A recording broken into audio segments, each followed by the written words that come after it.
Okay, good morning all. I do believe we are we are quoted 1, 2, 3, 4, 5, 6. Yeah, yes. Okay, thank you.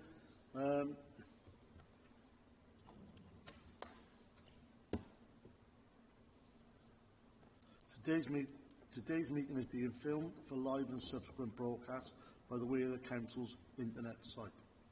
The images and sound recording may also be used for training purposes within the Council. As you will see from the agenda papers, generally the public seating areas are not filmed. However, by entering the meeting room and using the public seating area, you are consenting to being filmed and to the possible use of those images and sound recordings for webcasting and or training purposes. Proposed public speakers have been made aware of the broadcasting arrangements prior to this meeting. Would members please use their microphones to contribute to the meeting, and please members switch off the microphone when we are finishing. Members dialing in remotely, please only turn on your camera when you wish to speak, and please remember to switch it off when you are finished. Also, could you ensure that you refrain from using any mobile devices during the committee and they are on silent. That's not a problem for me because I left mine in the car. Right. Yeah, I can do it. So could all those members who have joined us on the internet, if you could turn your cameras off now, please.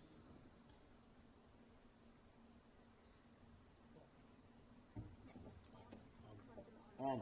Sorry, my mistake. Could you please, yes, please keep them on, and then we know you're in the meeting all the time. Sorry. Okay. We have apologies from Councillor Jones and Councillor Routley. Do we have any other apologies? No? Okay, thank you. The next item on the agenda is minutes of the meeting held on the 10th of October. These are up on pages 3 to 6 on the agenda. I'm not going to go through item by item. Could I have somebody propose a true meeting, please? Thank you. Second. Lovely. Thank you.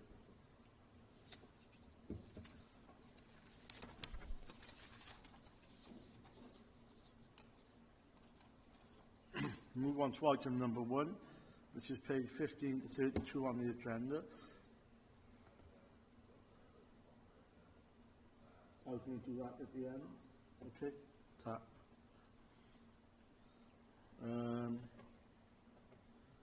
Which is application number 24/0505, and this will be presented by Stephen Williams. Thank you.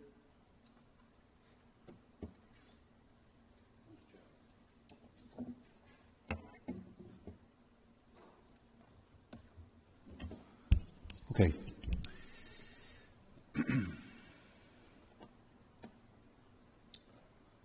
Sorry, before we go on, Steve, I have forgot to ask, is there any declarations of interest? No? Okay, thank you.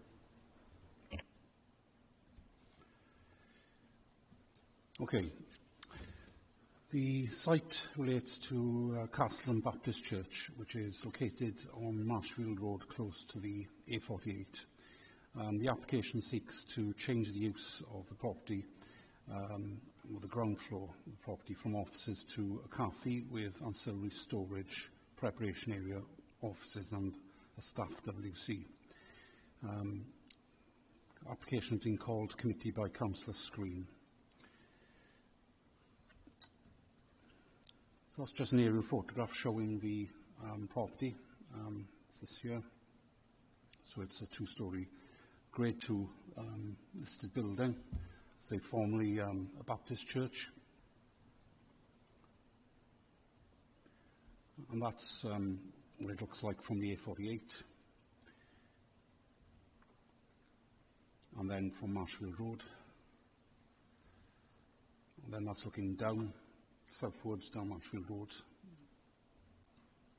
and then looking out in the other direction.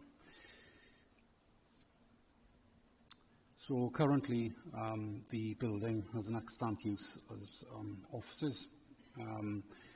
It's currently vacant, but it does have plan permission for office use. And it's proposed to convert the building into a cafe. So you can see the part of it outlined in yellow is the sort of seating area, dining area. There'll be a servery and preparation area, and then the area at the back, outlined in purple, is sort of back of house, ancillary offices and storage. And then that just is an illustrative plan of how the cafe could be set out, the seating area. So we've had a number of objections from local residents, which are outlined in the report, but raising concerns in terms of parking, deliveries, highway safety. Also an objection from Councillor Screen, who's got concerns about car parking and noise implications. We have had a previous plan application on the property for a change of use to a cafe, and that was refused back in March 2024 for quite a few reasons, which are outlined in paragraph 7.3 in your report. So I won't read through them all. I'm sure you've already read them. The difference with this application and the previous application is that on the previous application they were proposing for the part of the building that's outlined in purple to be used as a separate residential unit. And so the cafe use would have only been sort of this part of the building. This current application has removed that residential unit proposal, and the building now is entirely to be used for a cafe use. That has had the effect of removing a number of the reasons for refusal on the previous application, including the need for external amenity space, the issues of privacy with the neighbour, the failure to sign the legal agreement to provide affordable housing, which is only required on residential proposals. So a couple of the reasons for refusal on the last application have fallen away because of the change in the scheme. So in terms of the issues we're looking at now, heritage, first of all, as I say, the building is Grade 2 listed. The only works are to remove the existing offices and the cloakroom, which are modern alterations, and so these works would not impact upon the integrity of the listed building. Listed building consent has already been granted for the conversion of the building. Listed building consent only looks at heritage type issues. All other issues are looked at via the planning application. So in terms of the heritage issues, we've not got a concern. The proposal would bring back the property into beneficial use, and the Council's heritage officer supportive of the scheme. One of the reasons for refusal on the last application was retail. So it's because it's a cafe type use, we look to see whether that cafe has an impact on existing centres, such as district centres and so forth. The last application didn't have a retail statement accompanying it, so we couldn't assess that. So we refused on lack of information. This application now does have a retail statement, and it's addressed the issue in our mind comprehensively. It's concluded that the cafe is small in scale. Capacity in leisure expenditure has been identified within the catchment that can demonstrate the need for the cafe, and it's been acknowledged that there is an under-provision of cafes in the village. There are no designated retail centres in the village that will be adversely impacted by the scheme, and no alternative sites have been identified. The proposal, therefore, would not unduly impact upon retail centres, and this reason falls away. In terms of loss of employment, land, I say the last application was refused on grounds of lack of information in terms of assessing the impact of losing the offices in terms of considering the overall supply of employment land in Newport. We had no information submitted, so that's the reason we refused it. We now do have supporting information, and that has shown that the impact of the scheme it would be acceptable. The Council's annual monitoring report shows a significant supply of employment land in Newport, and given the small-scale nature of the proposal, it's now been demonstrated that the loss of office space would not be harmful to Newport's employment land supply, so this reason also falls away. Car parking. So the Council's Highways Officer has pointed out a number of flaws in the submitted parking survey. So on the previous application we didn't have a parking survey. We do now, but he's identified flaws in it. However, he doesn't raise any objection to the application, and the reason for that is that when you assess the parking requirements for the existing use, the offices, and compare that to the proposed use, the parking requirements are the same. It's 15 car parking spaces for each, and because there's no increased parking demand, we can't demonstrate harm.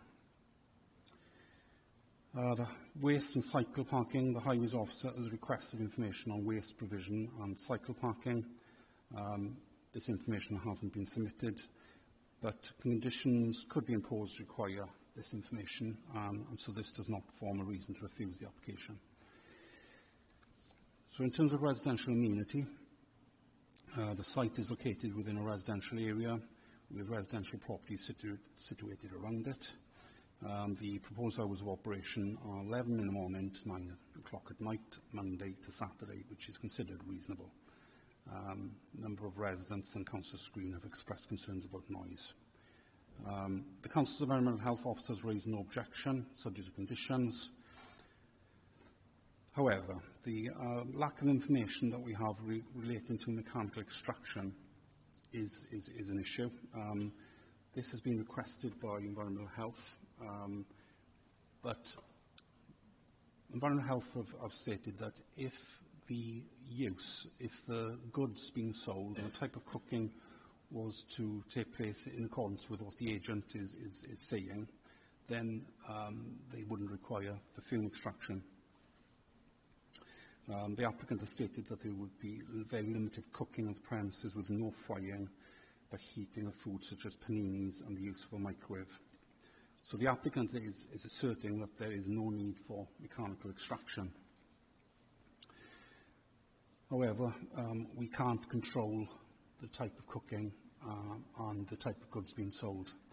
The circular on plan conditions sets out a number of tests to ensure that conditions are robust, and one of these tests is the need for precision in the wording of the condition.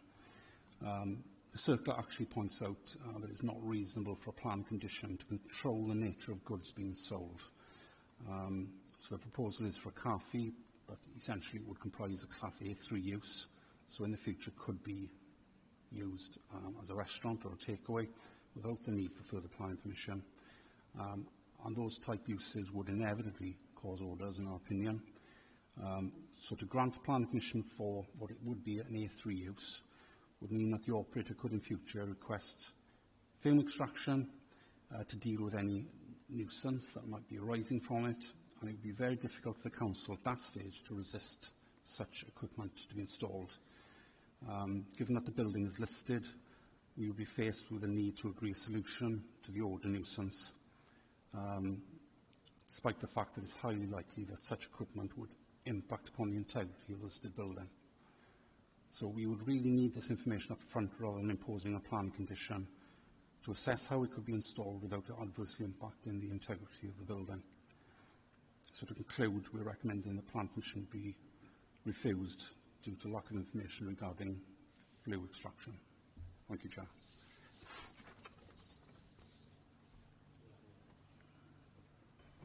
Councillor Linton, just to remind you, you won't be able to take part now when this comes. Okay. Thank you, Steve. We do have a public speaker supporting the application. Mr. Cox, for 5 minutes, please. I would like to thank the Chair and the members for giving me this opportunity to speak. I'm not going to talk about the process of getting planning. I've taken possession of the property since August 2023. I've spent tens of thousands of my own money in getting to this point and hundreds of thousands indirectly on this project. Ultimately, I'm a local businessman that just wants to make a living, and it's fair to say at every point in the application it has been late in the day that things have been brought to our attention. But that's not what I'm here to talk about. What I'm here to talk about is an amazing and stunning building. You haven't seen photos of the inside, but I strongly entreat you, if you ever get the opportunity to go inside the chapel, you will be amazed by how beautiful it is. Ultimately, I can't think of a more perfect use for the building than a cafe and what I plan to do. Because if you go in there now, we've got partitioning, modern adjustments in there, all of those are going. The listed planning went through very quickly. Ultimately, the concerns that have been raised are very much around the extraction, and from the very start of this application, we made it incredibly clear that we were going to use certified extraction-free equipment. So there was never going to be a need. And since time immemorial, that property has been used for cake sales, baking, the Sunday school, and ultimately I want to preserve that property as much as I humanly can. So please come and visit when you get the opportunity. For the last 20 years, there has been no opportunity at all because it's been private offices. I intend to open it up to the community, get it back to being the centre of the village. Ultimately, with the extraction, like I said, how can you plan for something that doesn't exist? We're not going to be doing any cooking at all. It is coffee, cakes and tea. Ultimately, you can put restrictions and covenants on it to make sure that we adhere to that and make sure with listed consents you're inspecting, and the consequences are extreme. If you put a covenant on it, that would overmine that consent. With regards to parking, ultimately we've got a school where the older pupils could use us, we've got young professionals, old professionals, all who could walk to ourselves. It is not a significant increase at all in the amount of cars. Currently, if it was used as offices, it would be causing a similar, if not bigger, problem. Ultimately, do you want to leave this property as effectively a mausoleum without a benefactor? I hope you would not, and therefore I hope to get your support today to try and get the chapel back where it should be in the heart of this community. Okay, thank you. We also have a public speaker against Mr. Allen.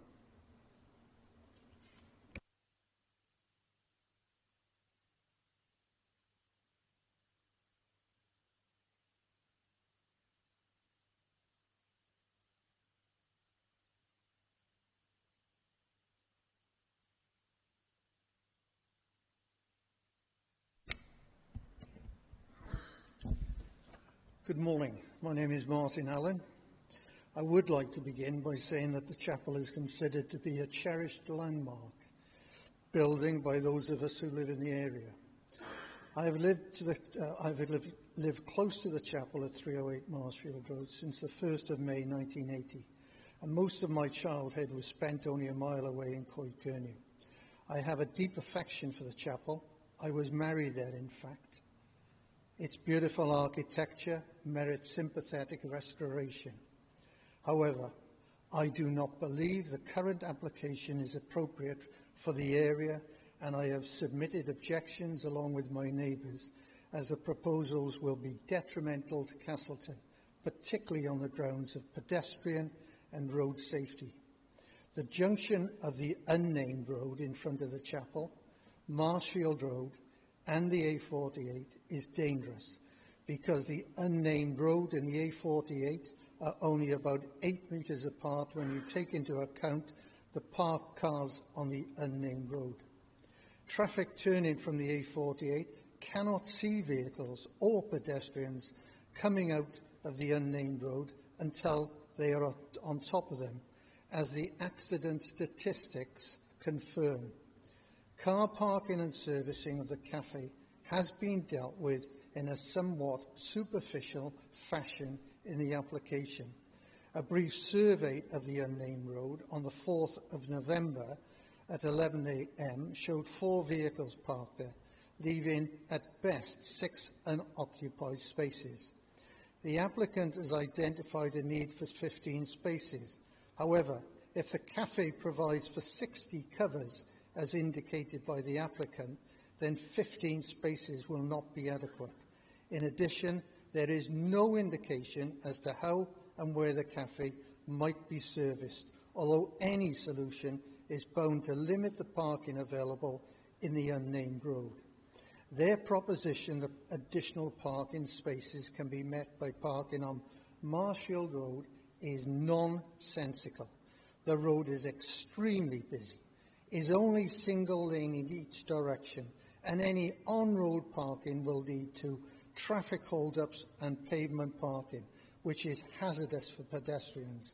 It will also prevent residents at the top of the road being unable to exit their driveways. I believe that the increase in traffic to the proposed cafe would exacerbate the current hazardous driving conditions at the top of the Marshfield Road at its junction with the A48, where visibility for motorists is already poor. Castleton Rise is already used by visitors, delivery vehicles, post deliveries, refuse collection, recycling collection, and by commuters for parking over the working day. It would not have the capacity for the 10 extra vehicles the parking report indicates are possible. The school bus for Baysleg School discharges pupils onto a very narrow section of pavement close to the junction with the A48, where cafe parking is now proposed, as do the restored 31A and 31C bus services, again where parking is proposed. A significant increase in heavy goods vehicles going mainly to the Wentloog Industrial Estates, and also ever larger farm vehicles are going along Marshfield Road. Since I settled in Castleton 44 years ago, house building has increased dramatically. The populations of Castleton and Marshfield have correspondingly increased, but the Marshfield Road serving these new areas of population has not been altered nor modified in any way to meet traffic demands. Marshfield Road is still a narrow highway with narrow pavements, and any increase in parking will be detrimental to the area and dangerous to road users and pedestrians. I agree with the council officers that the application fails to comply with Newport City Council policies.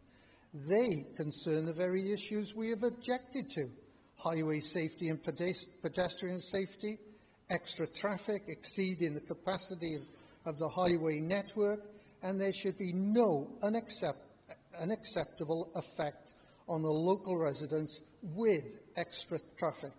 I would respectfully request that this committee considers the safety and well-being of residents in Castleton and Marshfield and rejects this planning application in accordance with the recommendation made by its officers. Thank you, Chair. Thank you.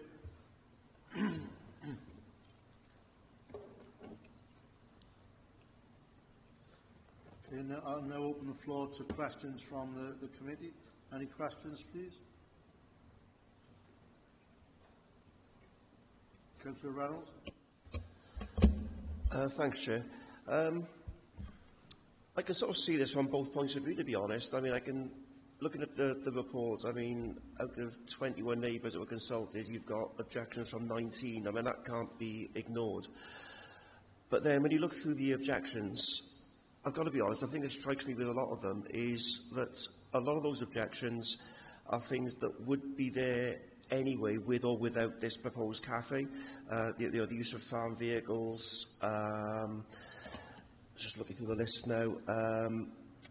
Things that aren't necessarily to do with planning considerations as well.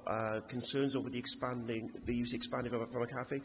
Well, that's a concern over something that might possibly happen. That's not something we can apply, as far as I'm concerned anyway. It's not something we can apply to this. We have to make a decision on the application itself and the facts. Yeah, we've been told that so many times, where we've had, I've sort of complained a few times in the past where I feel that the planning rules have made us make a decision because they are so strict, even though common sense tells us something else. Now, in this case, there's objections in that list that aren't planning considerations. They aren't part of this application, and things that would be there anyway, with or without the cafe. The other thing that strikes me as well is, obviously, we've got a listed building here that's, although it's got planning permission for offices, it's not being used at the moment. So it's effectively derelict and going to ruin. At least this will bring it back into use. So I can see it from both sides, but I do then have more sympathy at the moment with the application, simply because the building will be in use. As far as the parking is concerned, well, that's no change from the planning permission that already exists anyway, so that's not a difference.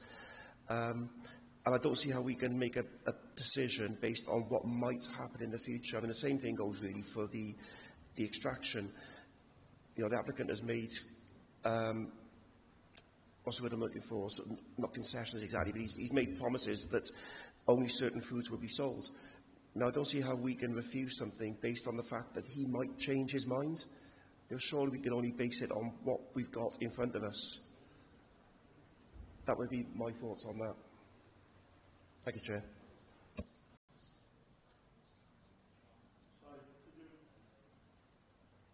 Sorry, could you keep the noise down, please, at the back?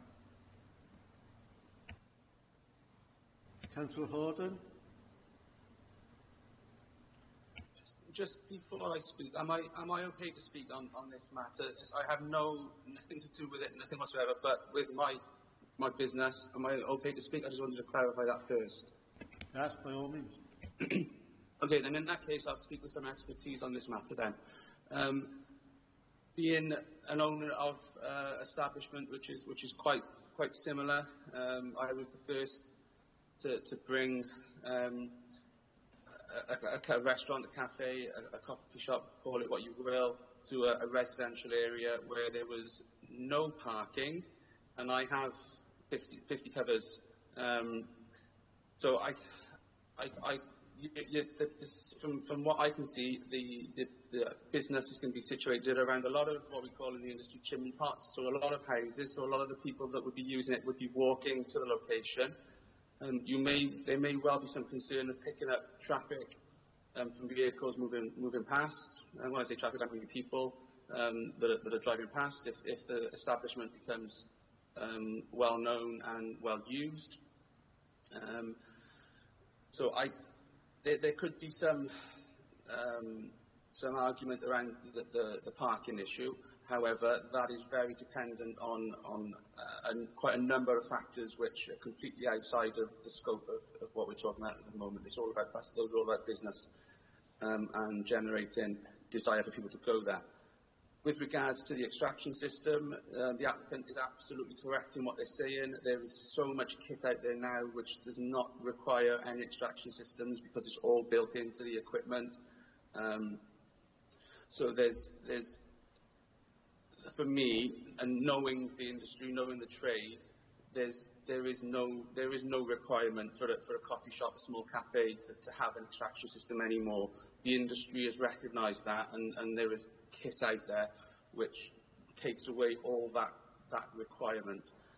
So if this was granted, there could be some constraints. I don't know if it's possible to be put in place where the self-contained equipment is all that is permitted to be used in there, some stuff that has the extraction systems built into them, so that it is all done by the machine itself.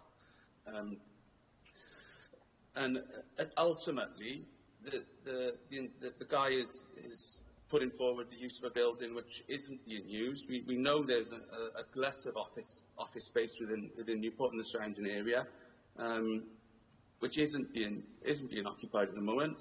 Whether that's going to change in the future, who knows?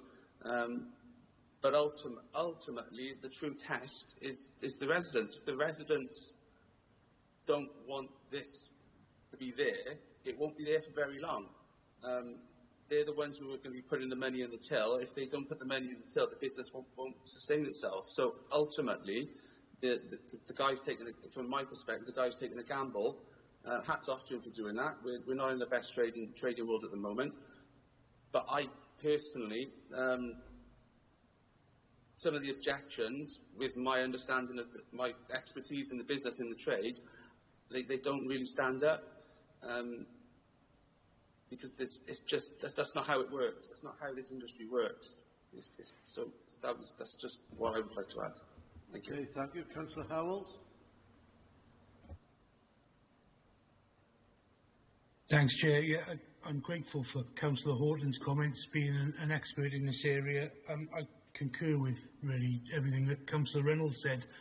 The extant use on the building causes issues in terms of highways anyway, and I don't think this new application to change the use makes any sort of additional impact on the highway that sort of most of the safety grounds are raised by the residents. In reality, there are issues with the highway there which ought to be reported to officers to look at in terms of safety, regardless of whether this was a cafe, an office, or went back to a church. Would we have the same objections if we were sat before us with an application to use this back as a church?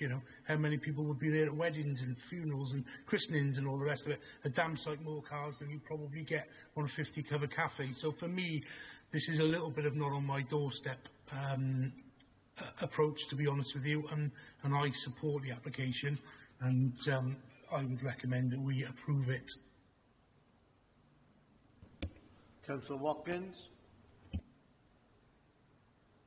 Thank you, Chair. Can the officer put up a plan of the area, please, showing the A48 and the old A48 junction, old A48 in front of the church, please?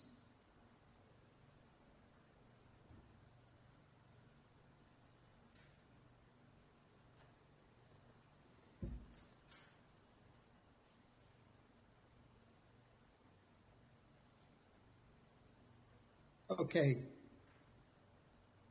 Am I right in thinking that the main A48, that's not the old one in front of the church, is a clearway?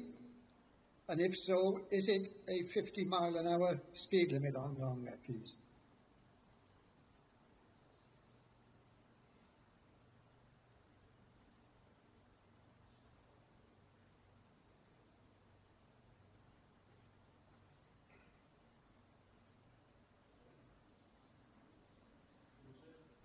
Hello? Sorry, Councillor. We've got the highway officer online.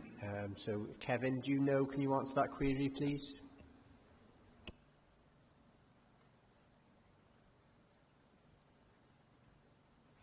I'm just checking before I say anything.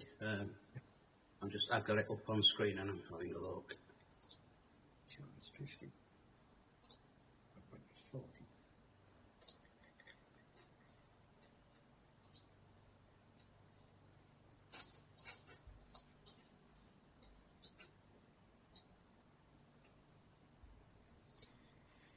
I've got Google Maps open and it's showing as a 50 mile an hour on the picture I'm looking at, but that was a year ago, just the speed.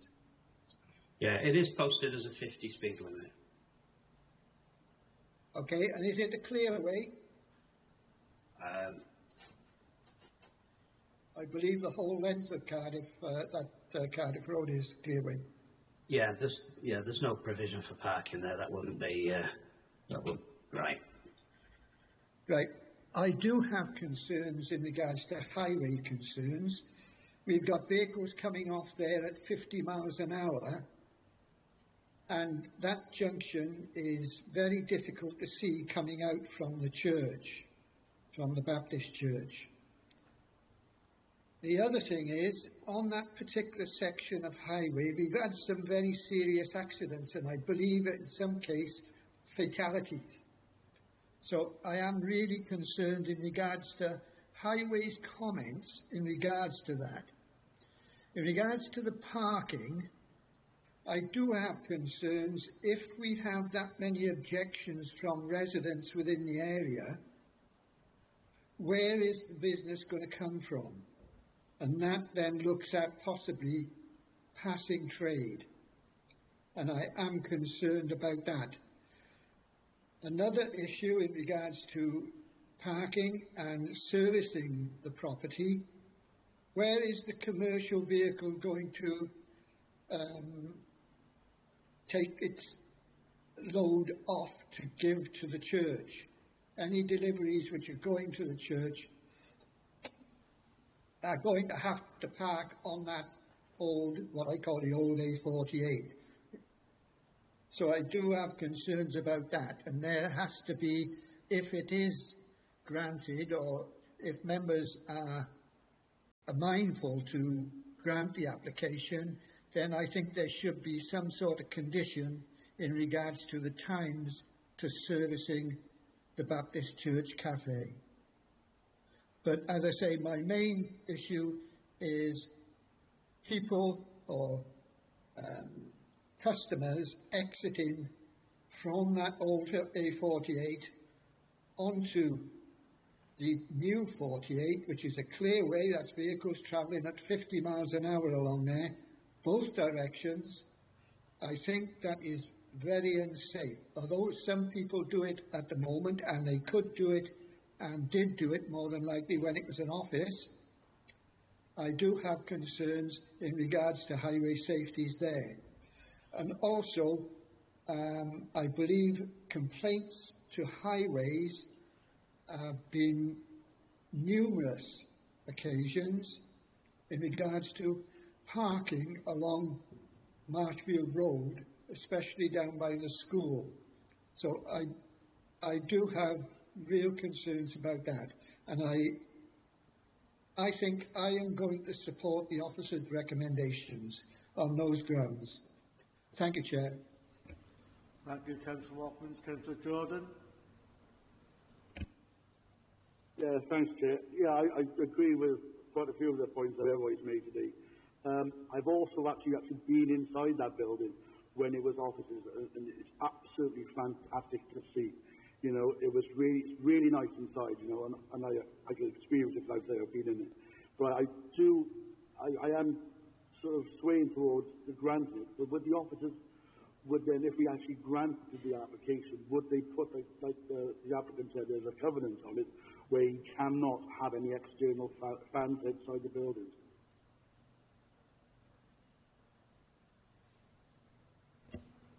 Sorry, Councillor, could you repeat that, please? Yeah, so I said, you know, if we were mindful to grant the application for the applicant, would there be like a covenant into it that they couldn't actually build any or have any extraction on that building itself? Okay, we'll come back to you now.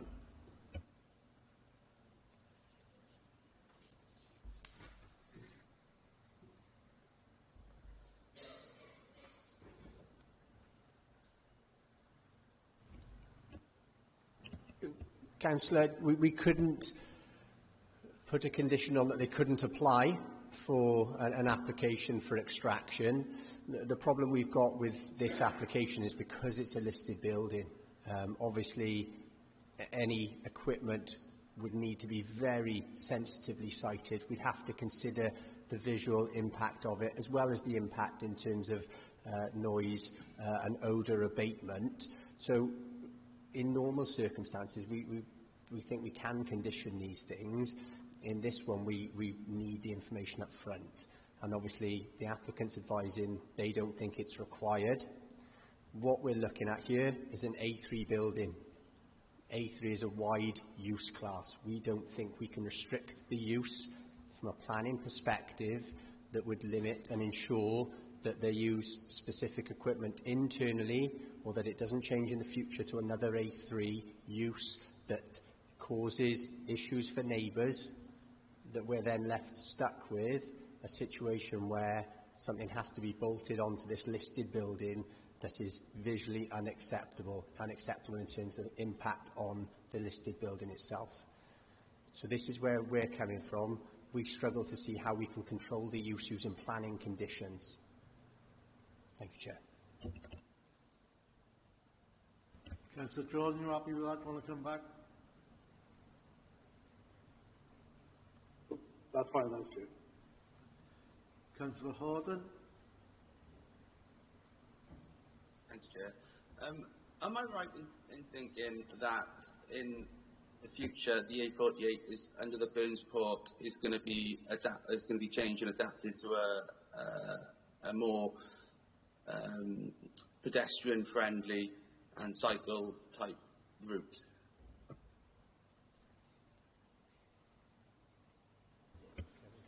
Kevin, can you answer that? I'm not aware of specific proposals that are coming forward in the short term, but yeah, the aim is always to do that. So yes, we would be doing. The answer is yes. Thank you. Okay, thank you. And then my next question would be, it's around the extraction system. I completely understand what you're saying about once the license, the A3 is granted, it is quite all-encompassing in what can be done. But in the future grant, was that be something that when the application came in front of the committee for the extraction system to be installed, is that something that could be addressed at that point, or is it a little bit more complicated than that? It's a bit more complicated in that, in this instance, because what members are being asked to consider today is whether an A3 use, in terms of a cafe use in this building, is acceptable.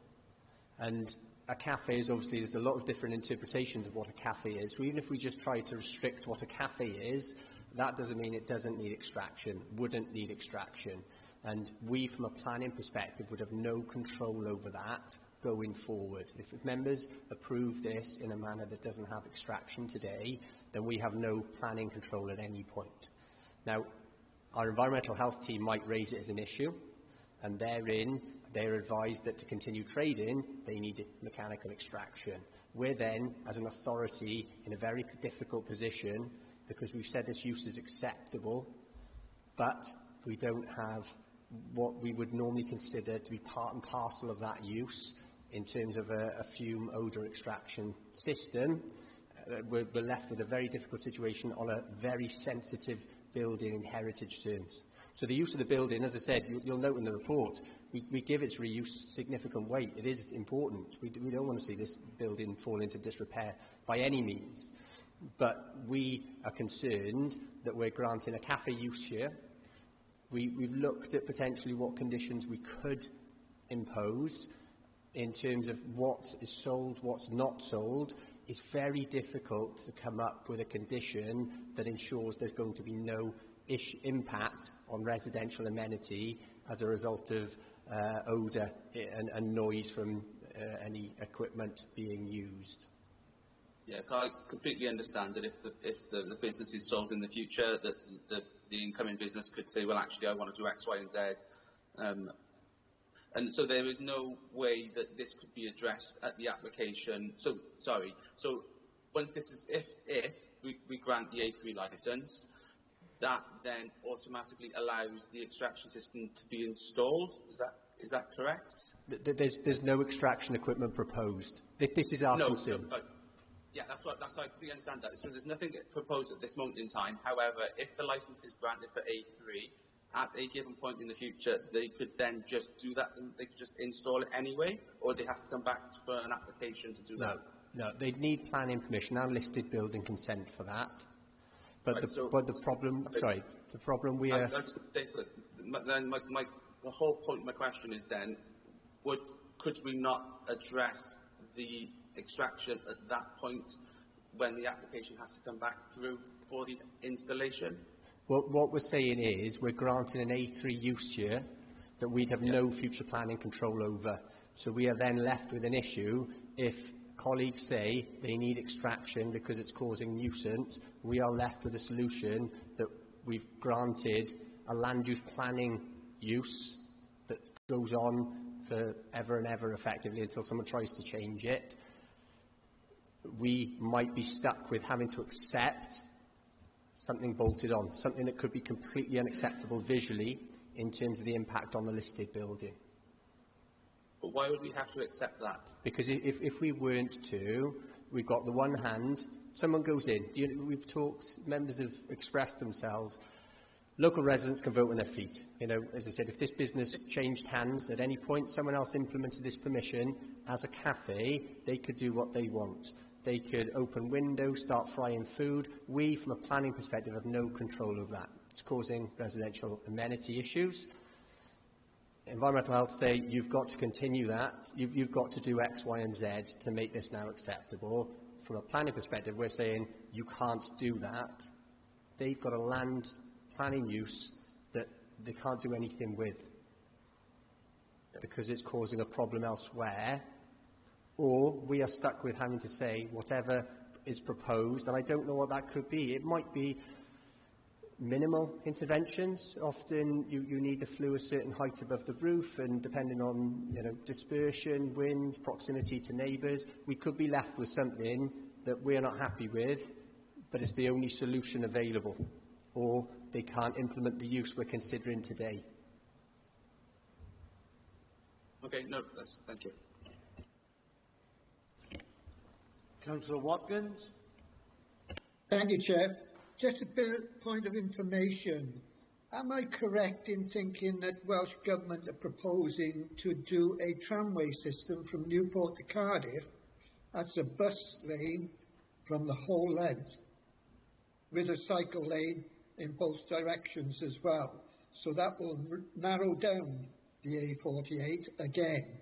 And I'm concerned of what happens then when that does take place, if it ever does take place. But obviously it's something which is being talked about at the moment with Transport for Wales and the Senedd.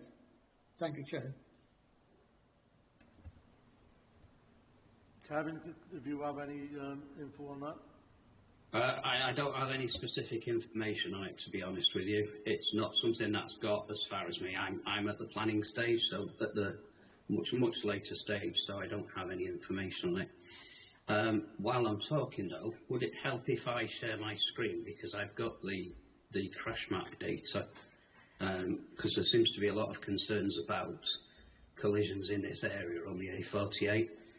I'll share that with you if. Yes, and I've just had a message from a colleague as well, saying that there is talk of putting in a cycle route, but it is, at early stages yet. Did he say you could put something up? Yeah, if you could share the screen, please.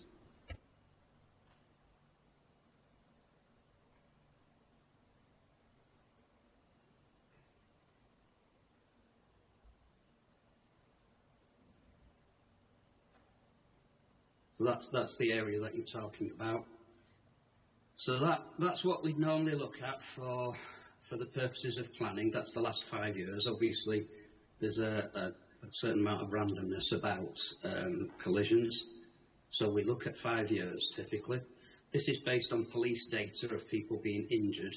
So it's not every little crash. It's only those where people have been injured, which are the ones we have to concern ourselves with. You can see there's nothing really here, and there's nothing here, and these indicate slight. That's 2019, one slight injury.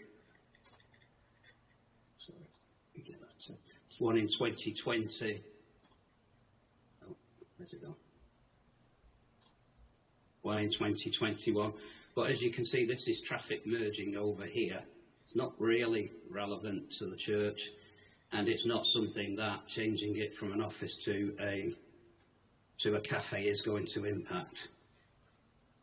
I just thought that might be helpful, useful background. Thank you, Kevin. Are there any other further questions? Councillor Reynolds. Thanks, Chair. Sorry to labour the point, but I just want to clarify really. Like I said earlier, we've been in situations before where we've had reservations about planning applications and we've been told that we need to stick exactly to the planning regulations and so on.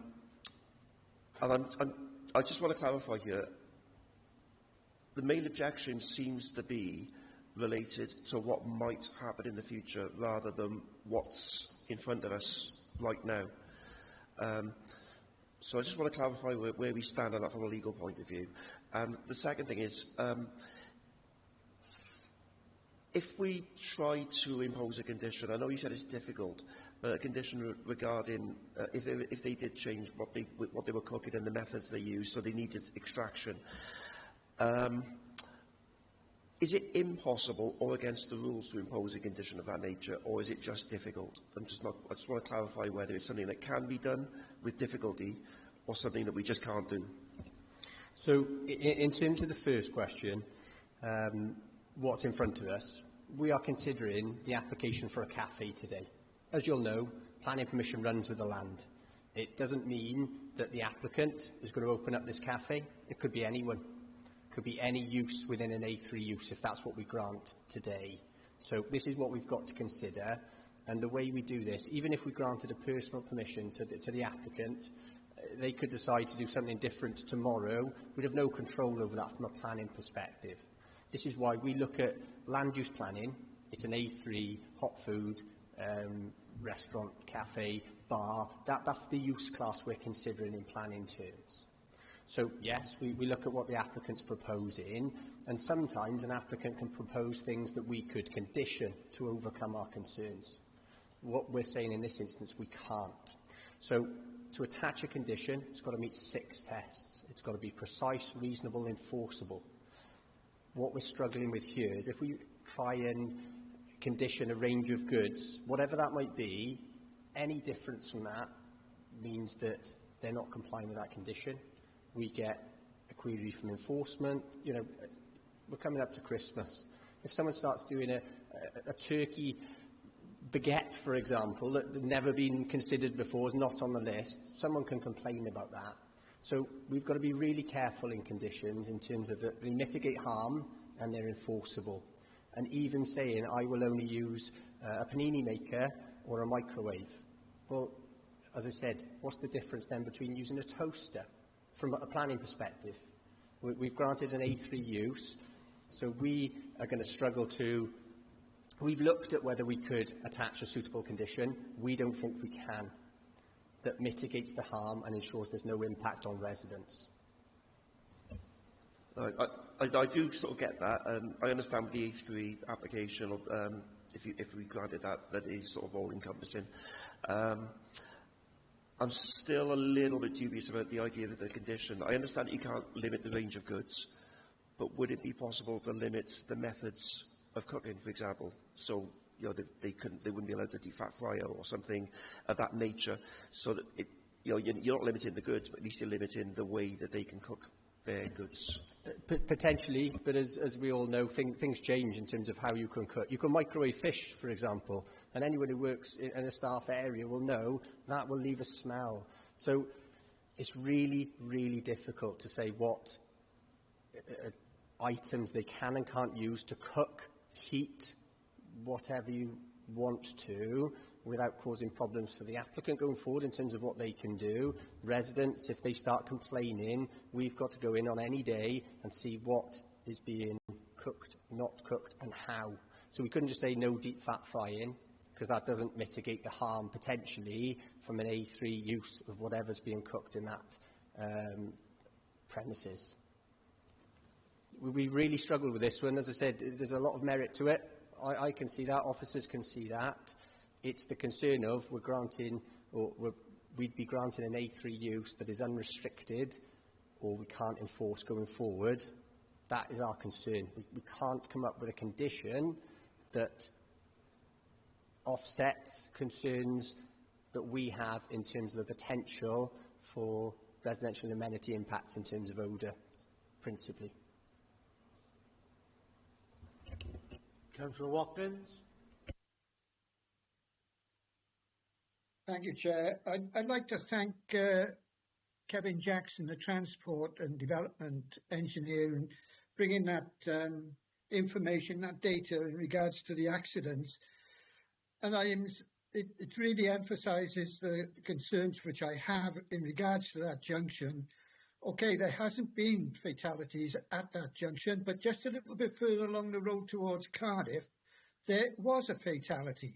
And I'm concerned that by increasing, not necessarily altogether, but passing trade, you're going to have trade which are using that junction far more. And they were minor issues where minor injuries were sustained. So when is it going to be a fatality at that junction? I've travelled that junction a few times over the last 12 months, and I do have concerns with traffic coming out of Marshfield Road, turning right and going left towards Cardiff. The same as vehicles coming from Cardiff turning right to going into Marshfield Road. It is a difficult junction and it's a fast junction. So I think it emphasises the things which I have mentioned in regards to highway safety around that area. Thank you, Chair. Thank you. There are no further hands up for questions. So we'll go on to the recommendation. Sorry, Chair. I was just doing, sorry, Chair. Just one quick question. I was just doing a little bit of research to see if I could find something. And this will be my last question, and then I'll stop asking questions. Then I'm sorry. Would it be possible to put a restriction in place, which, and this is probably getting a little bit technical, that the only cooking equipment that could be used internally of a fryer or oven basis did have self-contained extraction systems built into them. That they are available. They're not cheap, but there is equipment on the market, quite a number of bits of kit on the market where the fryer is all the extraction is self-contained within the fryer, so it can literally be in any room and it filtrates itself. Again, it's exactly the same with a cooker or like a type, like a Mary Chef type oven. So there is equipment out there, but I don't know whether that, I'm just throwing an idea at the committee, that's all, whether or not something like that could be used as a to help. Thank you. Okay, I think that's already been answered, but I'll let Andrew explain it. Yeah, thanks, Councillor. This equipment is clearly very new in terms of, from a planning perspective anyway, maybe not in the industry. It would be very difficult to insist that all equipment, I mean, as I said, you come down to an issue of saying all cooking equipment, you get into an argument about what's cooking, what's heating, what's reheating, what's boiling, etc. I have painful personal experience of trying to restrict something in a manner that I thought was appropriate at the time, and it caused no end of problems for myself, for the planning department and for the applicant historically. So I think it would be very difficult to do that. Obviously, if members were to refuse planning permission today, the applicant does have a right of appeal to PEDU. They could seek to, or they can seek to resubmit. They could try and come up with a form of words to overcome concerns, either as part of that appeal or as part of a resubmission. But I am very reticent to advise that that condition would meet the planning condition, the tests of a planning condition that would ensure that we as a planning authority have enforcement powers if required going forward. Because, as I said, we've got this application. Clearly, there's some residents in the local area that are against it, rightly or wrongly, for whatever reason. As I said, our issue is only one of impact on neighbours in terms of amenity. It's not on highway safety. So we could be left in a situation where we are constantly getting called out to this proposal because they're not cooking with X, Y and Z, and we've got to go out and check everything on any given day. And it doesn't mean that they might do something one day, by the time an officer goes out, they're not doing whatever it was they were doing. It just causes difficulties from my perspective that I can't see an easy way to resolve. That's the issue we have, sadly. And I just asked the question because, like I said, it's my industry. I know the kits that are out, and if you may never have heard of them or seen them. So that's why I just asked the question whether that would be a possible solution. But it doesn't sound like it. Okay, thank you. Councillor Jordan. Yeah, thanks, Chair. I just want to put it there a little bit as well. I know of another building, which is a grade listed 2 building, which is the Malpas Court and Social Enterprise building, which is in Malpas. They've got a kitchen involved there. They serve Sunday dinners, everything else. So they might have exactly the same problems there with the extraction themselves, or they might have had it put it on out the building, or they must have the equipment there. So there's another thing. That's another place is a place to look at is the Malpas Court building as well, because that's got exactly the same grade 2 listed building, which is like similar like what he's going to do here now. It's just a comment, Chair. Okay, thank you. So we'll now move on to the recommendation, and the recommendation is for refusal. Do I have a proposer, please? Councillor Perkins, a seconder? I'll second that, Chair. Sorry, Councillor Watkins, okay. Yep. All those in favour of the recommendation, please raise their hands.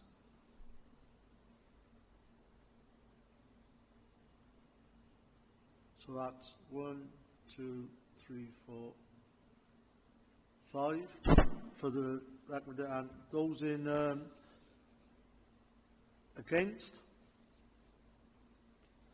1, 2. And there's 2 against. So, any abstentions? I'd like to abstain, please, Chair. Okay. Okay, so that the recommendation for refusal has been passed. Okay, thank you. We'll just wait a second while people leave the room.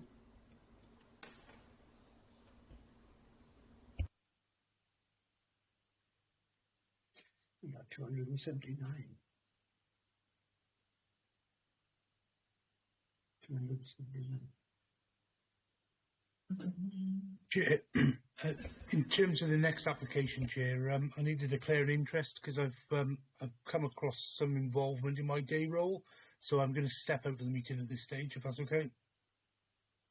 We will call you back in, Councillor Owls, because that is an extra item come on than any other business. So if you stay close, we'll call you back in. Shall I just turn my camera off then? Is that easier?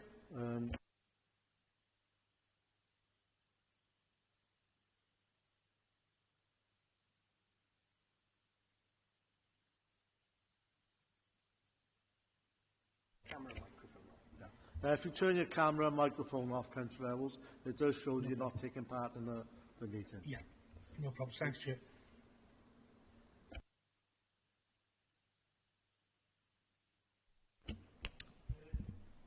Thank you. We now go on to item number 2, which is page 33 to 40, application number E170478.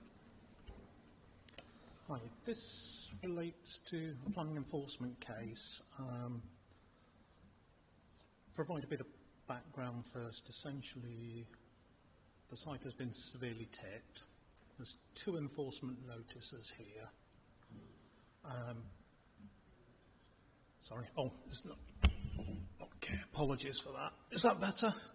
Okay. I'll just recap slightly. Essentially, we're on the edge of Peterson Village. There's been 2 enforcement notices served here in relation to tipping. I'll just move the slides on.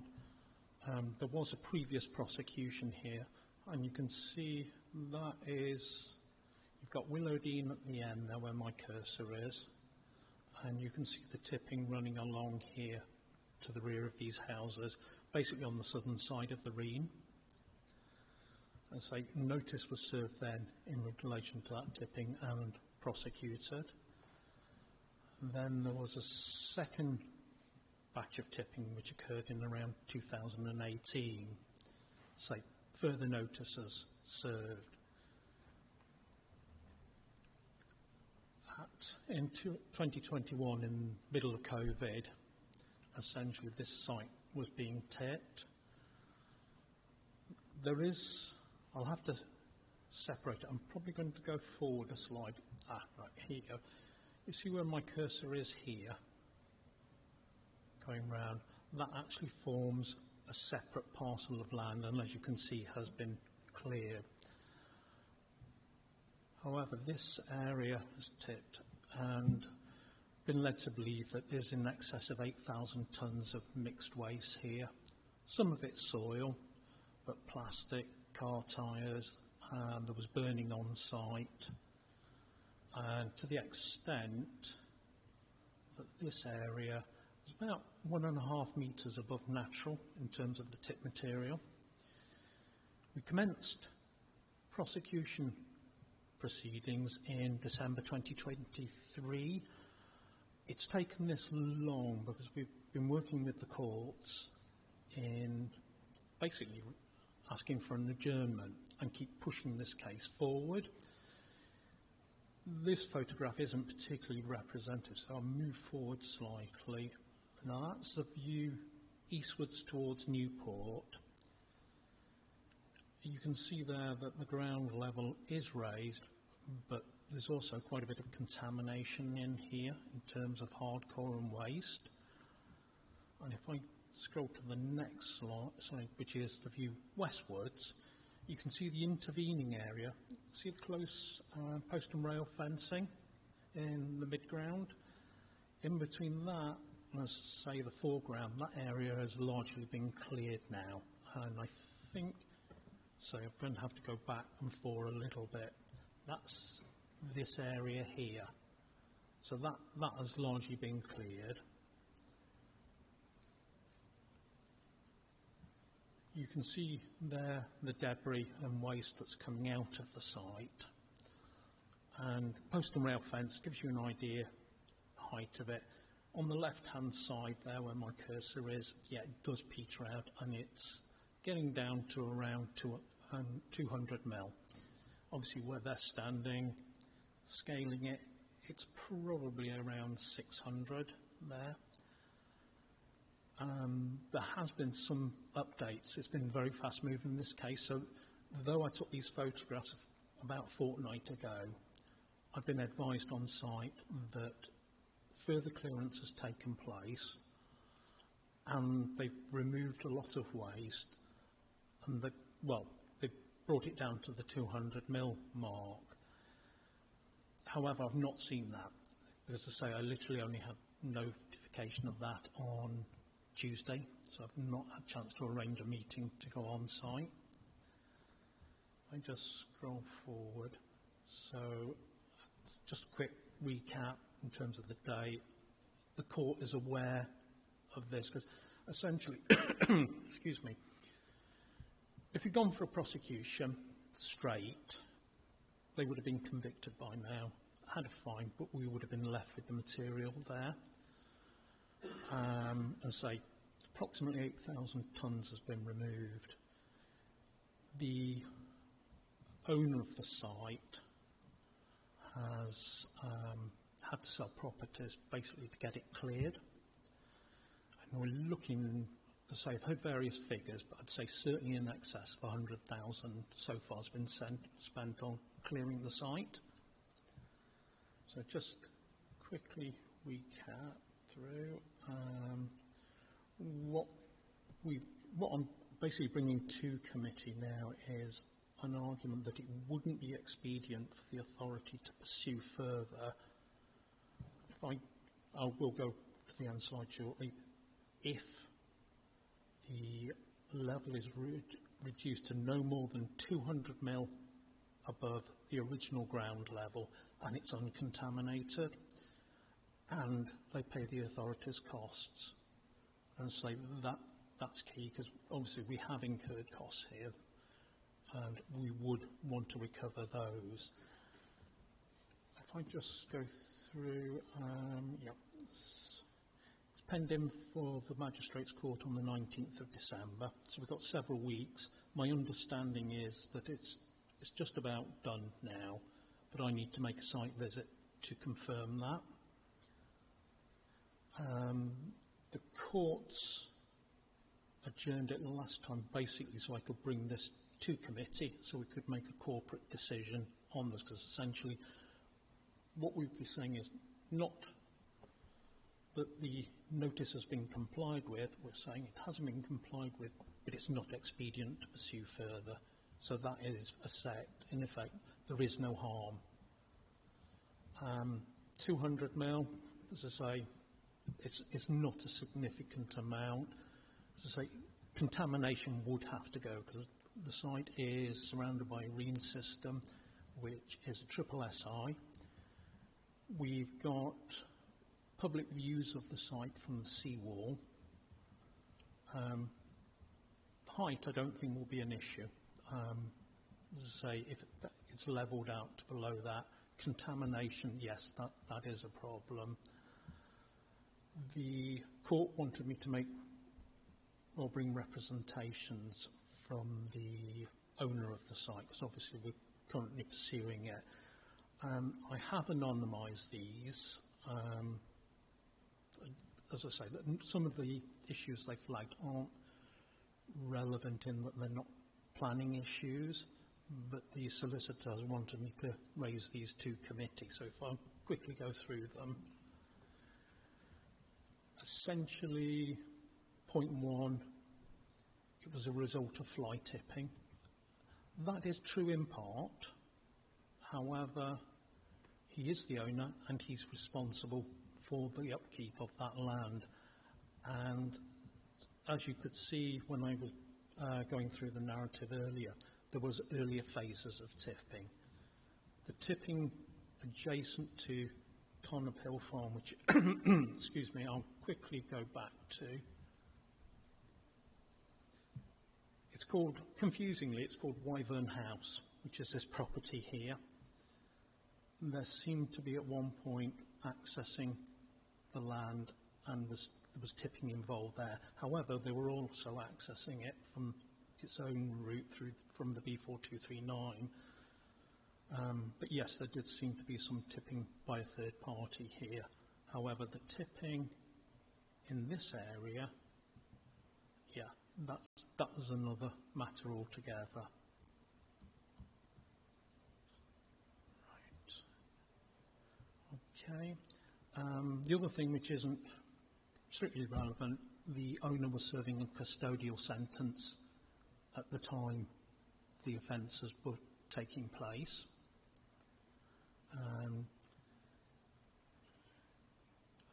Yeah, and the other is raising health issues, which again is mitigation, saying that he didn't ignore the enforcement notice. Well, that's not strictly true because it took us to bring the prosecution to get things moving.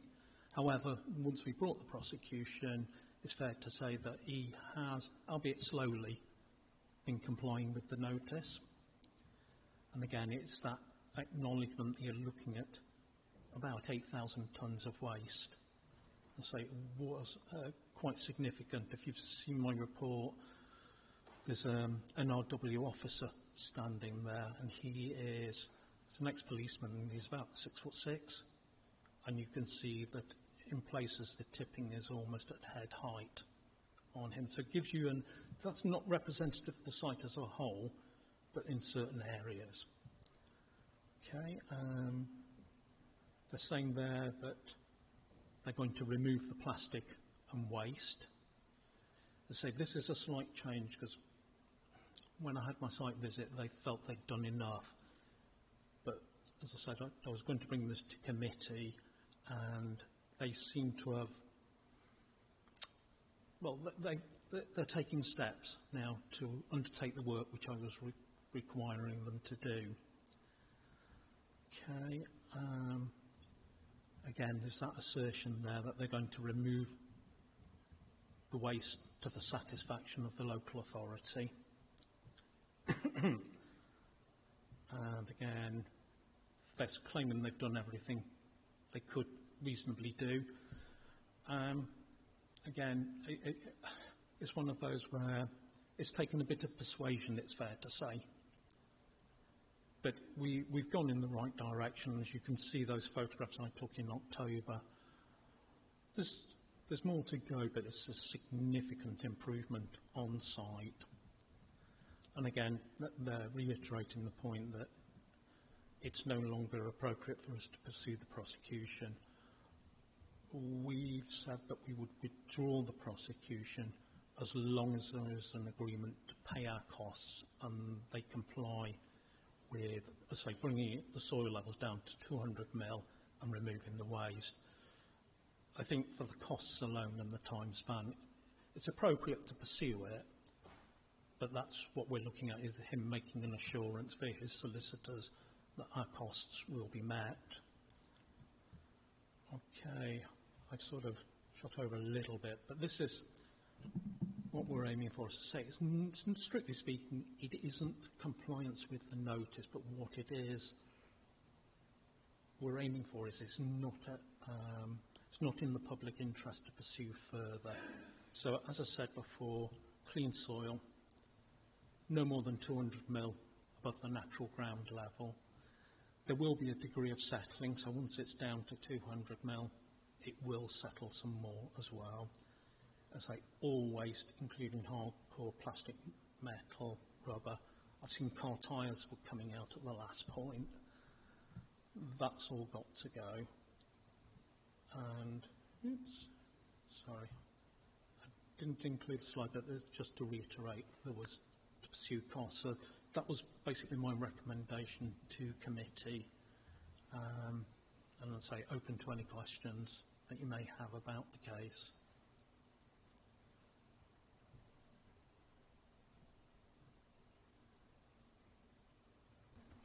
Okay, thank you. Yes. Okay. Yeah. I'm going to kick off the questions for this, if I can, please. Has there any time in the past, have they applied for a inert landfill licence or any waste landfill licence? We've been working very closely with NRW. They've had all the requisite licences and permissions from them to remove the waste. It's been done by a reputable contractor who has been liaising closely with NRW. Okay. So, sorry, my question was, is it a registered landfill site? Oh, sorry, I thought you meant in terms of removal. No, it's not a registered landfill. Okay, thanks. Any other questions? Councillor Watkins? Thank you, Chair. What concerns me is this really has only come to fruition through an enforcement notice and a prosecution that we've got this far. So what have NCC got if the applicant doesn't comply to the 200 mil to be removed, and is there a timescale when he has to comply? The 200 mil has been advised all along, and we would pursue that in the court if it was in excess of. We're looking at the 19th of December as another hearing. The magistrates are keen to get this resolved one way or another. Chair, if we go to court and he says he's going to comply with the recommendations and NCC gets costs, what do we have in regards to our armament in regards to if he doesn't comply by the removal of the waste material from the site? Will we have to go back through all the court proceedings and the enforcement and prosecutions all over again? We would, basically this is continuation, so in short, he would have to get to these levels prior to the hearing on the 19th of December, or we just continue with our case. And should tipping reoccur at a later date, the notices run with the land. Okay, thank you, Chair. Thank you. Any further questions?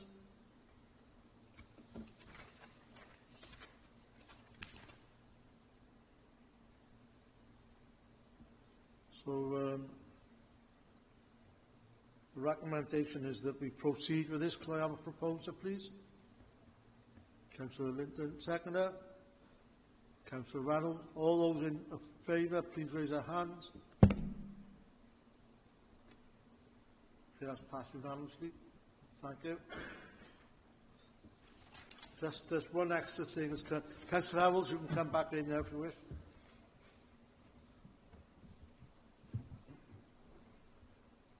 Okay, thank you. Sorry, we do have a late any other business, and this is for an old application, 240524. If you remember this, a couple of months ago we agreed to a site visit in Langstone. So this is covered. I'll let Andrew explain what is happening. Thanks, Chair. Sorry.